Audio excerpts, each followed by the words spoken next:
निश्चित तौर पे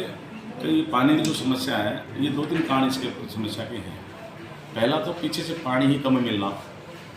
प्रमुख कारण रहा है। उसके लिए भी पहले माननीय हमारे जो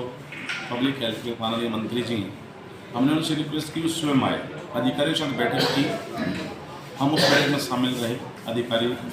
मंत्री जी के साथ हम सब, और माननीय मंत्री जी अधिकारियों को लेकर के विजिट भी किया कि किस किस एरिया में समस्या ज़्यादा है पानी की और इसका निवारण कैसे हो सकता है। उस समय जो सुझाव आए, उस सुझाव के आधार पर अधिकारी आगे बढ़े और बहुत हद तक उन समस्या का समाधान हुआ भी है। उसके बाद हमारे जो डीसी साहब हैं रोहतक के, उनके साथ और संबंधित विभागों के अधिकारियों के साथ हमने अपने पार्षदों को साथ बुला करके, क्योंकि पार्षद अपनी वार्ड की नीचे तक की समस्या बता सकते हैं कि पर्टिकुलर उस गली में पानी नहीं जा रहा है। तो उस सभी समस्याओं को लेकर के सभी हमारे पार्षदगण, हमारे रोहतक शहर के सभी विभागों के अधिकारीगण के साथ बैठक हुई, विशेष तौर से पानी और सीवर को लेकर। तो उस समय भी जो दिक्कतें रहीं, तो उस बैठक में भी जो समस्या सामने आई थी, अधिकारी तत्परता से उस तरफ आगे बढ़े हैं, समस्याओं का समाधान हुआ है। उसके बाद भी कुछ चीज़ें ऐसी थी कि वे टेक्निकल तौर पर कुछ जहाँ दिक्कतें आ रही थी, तो हमारी रिक्वेस्ट पर माननीय मुख्यमंत्री जी ने, माननीय मंत्री जी ने चंडीगढ़ से संबंधित विभाग के अधिकारियों को रोहतक में भेजा और कल उनके साथ बैठक हुई उच्च अधिकारियों के साथ। और अभी हमारी 22 की 22 वार्डों में एक जेई और 2 वार्डों पर एक एसडीओ आज फील्ड में हैं और लगातार वो मुआयना कर रहे हैं कि किस वार्ड में, किस गली में, किस कॉलोनी में क्या समस्या है और उस समस्या का समाधान कैसे हो सकता है। तो निश्चित तौर पे अगले 5-7 दिन में जो ही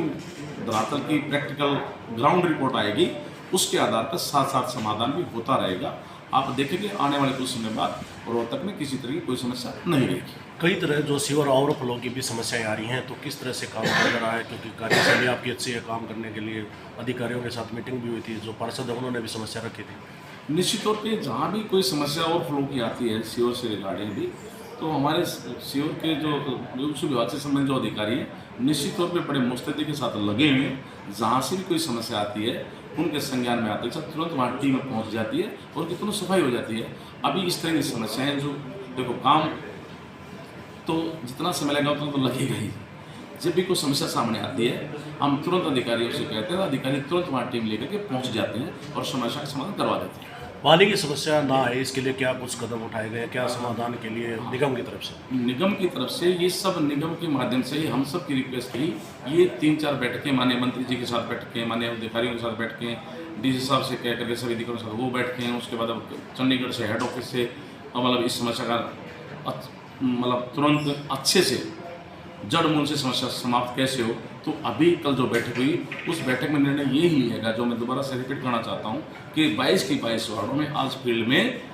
कर्मचारी, अधिकारी, जेई और एसडीओज हैं और वो नीचे से ग्रास रूट पे ज़मीनी सतह पे जो समस्या है उनका तुरंत निवारण जो जैसे जिस भी तरीके से संभव हो पाएगा, कहीं लाइन बदलनी है, पानी ढंग से नहीं पहुँच पा रहा, ऊपर नीचे है, कोई वाल बदलनी है, कोई पानी का और डाइवर्शन करना है या पानी की मतलब टाइम बढ़ाना है, उस सब चीज़ें जो भी संज्ञान में रहेंगे उस हिसाब से इस समस्या का समाधान हो जाएगा।